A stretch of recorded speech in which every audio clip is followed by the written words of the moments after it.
vous savons nombreux à suivre le journal de la ville. Mesdames et messieurs, voici le sommaire. Mafia dans la paie des agents et fonctionnaires de l'État. L'inspection générale des finances dénonce un manque à gagner mensuel d'environ 65 millions de dollars américains. Dans un communiqué de presse publié ce jeudi 27 avril 2023, l'IGF reconnaît avoir présenté les conclusions de sa mission d'audit du fichier de la paie des agents et fonctionnaires de l'État devant les responsables de la paie des forces armées de la République démocratique du Congo, de la police nationale congolaise, d'ICCOP, ainsi que des secrétaires généraux de l'administration.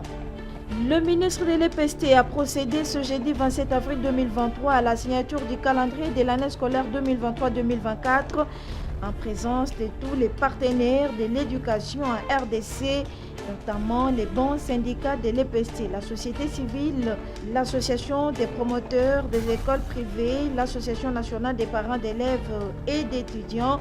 Il est retenu que l'année scolaire 2023-2024 connaîtra la rentrée scolaire en date du lundi 4 septembre 2023 et sa fin le mardi 2 juillet 2024.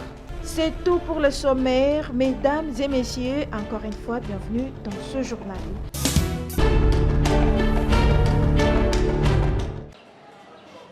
Le ministre de l'enseignement primaire, secondaire et technique, le professeur Tony Mwabakazadi, a procédé ce jeudi 27 avril 2023 à la signature du calendrier de l'année scolaire 2023-2024 en présence de tous les partenaires de l'éducation en République démocratique du Congo, notamment le bon syndicat de l'EPST, la société civile évoluant dans les secteurs de l'enseignement, l'association des promoteurs des écoles privées, l'association nationale des parents d'élèves et d'étudiants et tant d'autres.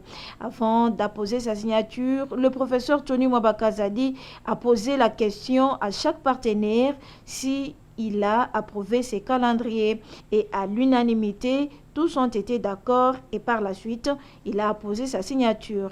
Cette signature est l'aboutissement des travaux en atelier sous la supervision du secrétariat général à l'enseignement primaire, secondaire et technique. Ainsi, il est retenu que l'année scolaire 2023-2024 connaîtra la rentrée scolaire en date du lundi 4 septembre 2023 et sa fin le mardi 2 juillet 2024. L'examen national des fins d'études primaires sera organisé du lundi 3 au mardi 4 juin, tandis que le test national des sélections et d'orientation scolaire et professionnelle TENASOSP sera organisé du jeudi 13 au vendredi 14 juin 2024. Les examens hors session, la rédaction les 6 juin 2024, les épreuves traditionnelles des options professionnelles le mardi 7 mai 2024, la pratique professionnelle du lundi 13 mai au samedi 18 mai 2024, l'examen d'État du lundi 24 au jeudi 27 juin 2024, tandis que les épreuves préliminaires seront organisées le dimanche février 2024.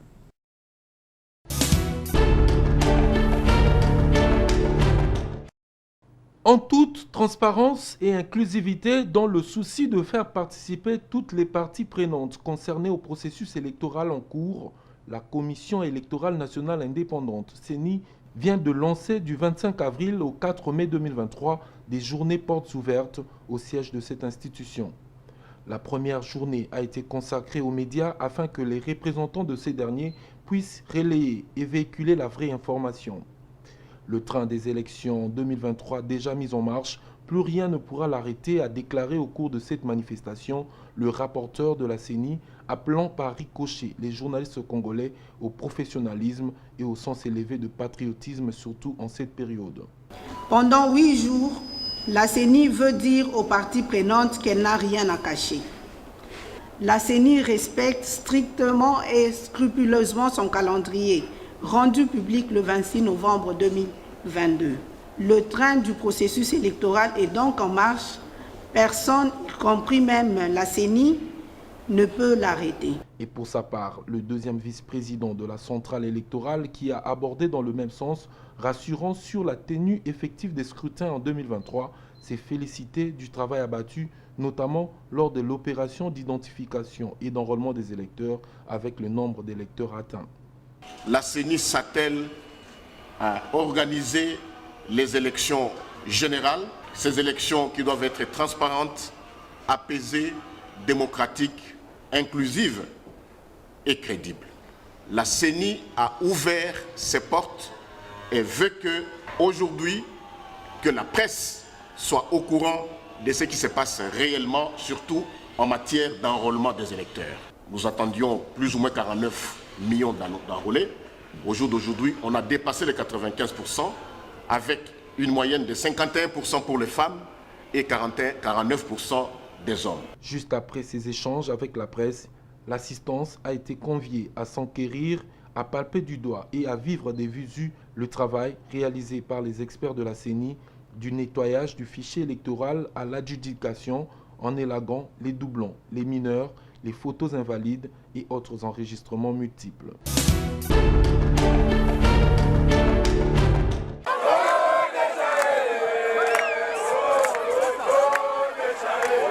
Il a choisi comme cheval de bataille la matérialisation de la vision du chef de l'État, Félix-Antoine Tshisekedi Tshilombo, celle de donner de l'électricité à toute la population congolaise.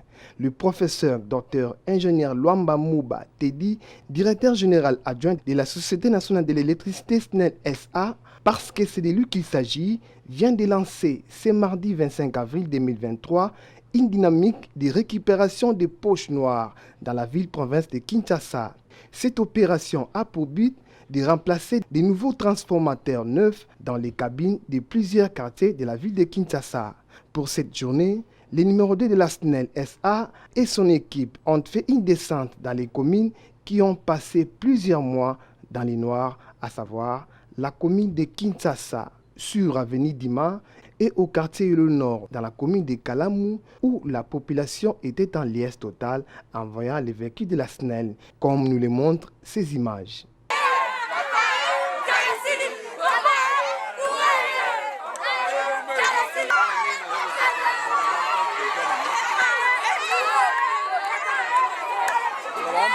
C'est une très bonne nouvelle. Nous avons vu de nos propres yeux les nouveaux transformateurs. Je crois que cette fois-ci, les moteurs vont tourner. Je remercie le président de la République. D'abord, c'est lui le numéro 1 qui est l'initiateur de tout ça. Et après le cadre, le DG de la SNEL. En tout cas, c'est une bonne nouvelle que nous avons. Ce tenancier des chambres froides raconte comment il a perdu ses marchandises à cause du manque de l'électricité et remercie le chef de l'État pour ses gestes si louables.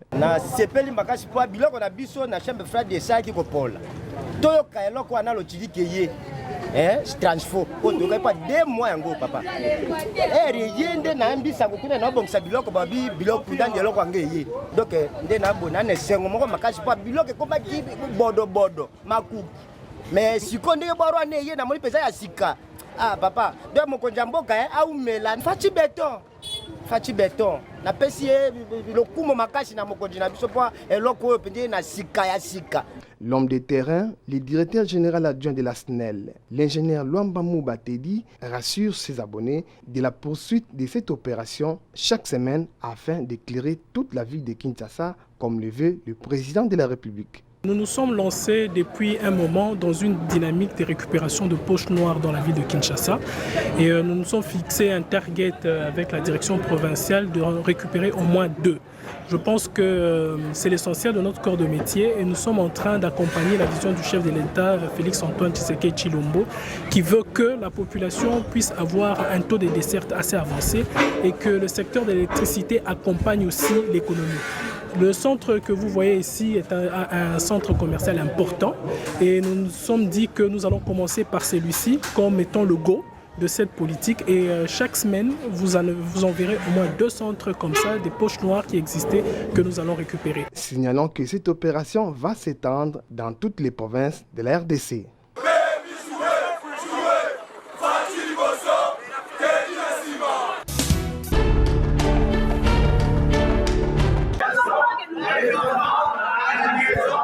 Réunis en Assemblée générale extraordinaire ce lundi 24 avril 2023 à l'ITC Limité pour analyser les niveaux d'exécution des engagements pris par le gouvernement de la République en Mbouela-Loge, inspecteurs, agents de l'inspection générale de l'EPST et enseignants, membres des syndicats de l'Union des syndicats des inspecteurs de l'inspection générale de l'EPST ont décidé de l'arrêt du travail à l'inspection générale de l'EPST à partir de ce 3 mai 2023.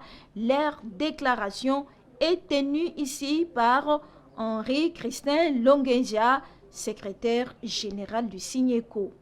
Vu la précarité des conditions de travail, les inspecteurs et agents de l'inspection générale de l'EPST sur toute l'étendue du pays, réunis en assemblée générale physiquement et virtuellement par la participation de ceux des provinces, décidons l'arrêt du travail à l'inspection générale de l'EPST, c'est-à-dire l'administration centrale, les IPP et les poules, dès le 3 mai 2023. Par conséquent, dans le souci de maintenir l'ordre public, nous invitons les parents de garder leurs enfants finalistes le 8 mai parce qu'il n'y aura aucun inspecteur dans les centres d'examen d'État, il n'y aura aucun inspecteur dans les centres de dissertation et cela sur toute l'étendue du territoire national. Le vendredi, le 28, nous organisons un sitting au niveau de la primature pour montrer déjà notre désarroi. Pour rappel, les inspecteurs de l'EPST exigent du gouvernement de la République la prise en charge des inspecteurs sans salaire, le paiement des salaires conformément à la transposition des grades, le paiement des primes d'encadrement de la paye en faveur de l'administration centrale, le paiement de tous les intervenants aux évaluations certificatives. Voilà, c'est un dossier à suivre.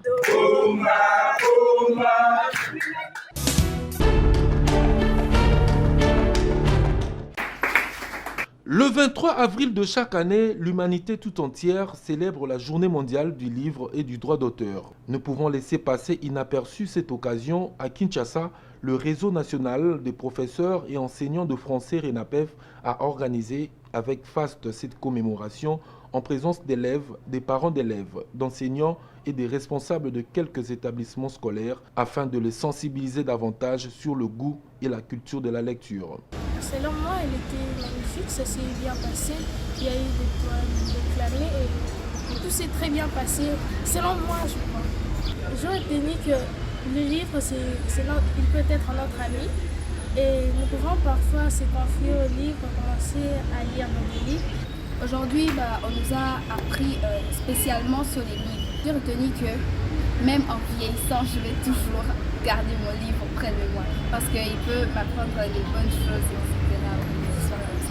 Toujours au cours de cette manifestation, plusieurs écoliers se sont succédés tour à tour pour déclamer chacun soit un poème, soit une poésie en rapport avec quelques thématiques dont la femme, le sport, la guerre et le Congo. Au-delà de tous ces aspects, l'assistance a été fortement édifiée et exhortée sur l'importance de la lecture et ses avantages.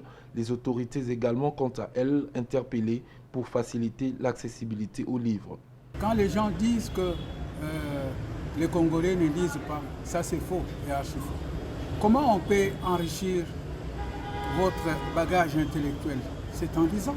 Nous demandons que les autorités puissent soutenir ceux qui font des livres, ceux qui éditent des livres, pour que ces derniers puissent vendre des livres à un prix raisonnable.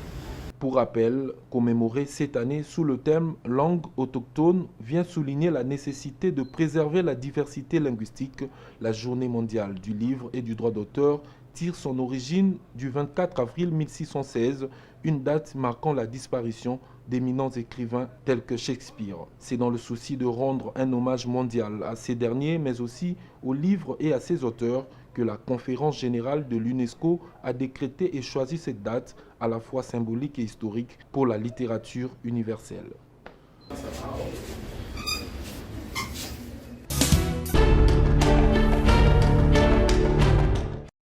Kinshasa va abriter du 28 au 1er mai 2023 les éliminatoires de la zone 3 du basketball sur fauteuil des Jeux panafricains Ghana 2023. Organisé par la Fédération congolaise de basketball sur fauteuil FECOBAF en appui avec le Comité national paralympique congolais CNPCOD.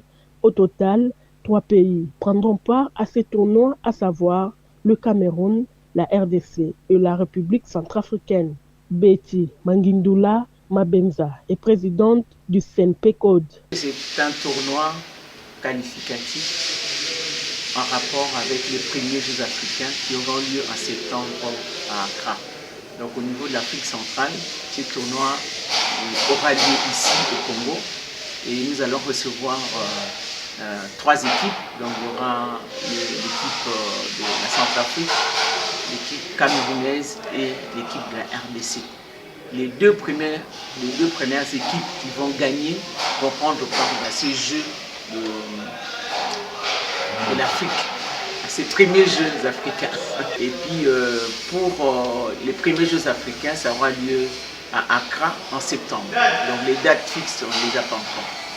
Envie de valoriser ce handisport, la présidente Betty invite toute la population congolaise à se joindre à eux. Question d'encourager ces athlètes. J'aimerais que les gens viennent nombreux voir les prouesses de nos athlètes, voir de quoi ils sont capables et surtout encourager notre équipe pour que cette équipe gagne, pour qu'on puisse prendre part à ces premiers Jeux africains. À l'issue de ces tournois de Kinshasa, les pays gagnants prendront part aux éliminatoires Paragam Ghana 2023 en septembre prochain.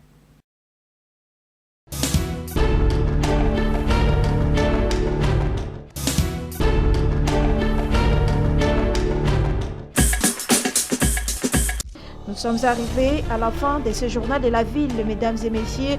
Merci de l'avoir suivi. Le prochain rendez-vous est fixé pour ce vendredi et d'ici là, portez-vous bien.